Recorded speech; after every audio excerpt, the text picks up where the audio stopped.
ามาเที่ยววัดพุทธที่เก่าแก่ที่สุดในเซี่ยงไฮ้วัดหลงหัวค่ะเดินตามแม่นาเข้ามากัน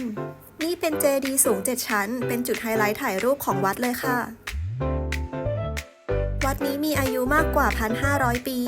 และเป็นวัดใหญ่ที่สุดในเซี่ยงไฮ้อีกด้วยวัดหลงหัวรักษารูปแบบดั้งเดิมของสถาปัตยกรรมจีนได้อย่างดี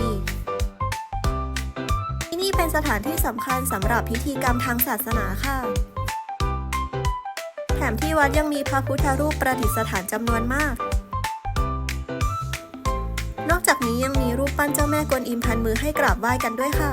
ใครมาปักกิ่งแนะนำให้มาไหว้ที่นี่เลย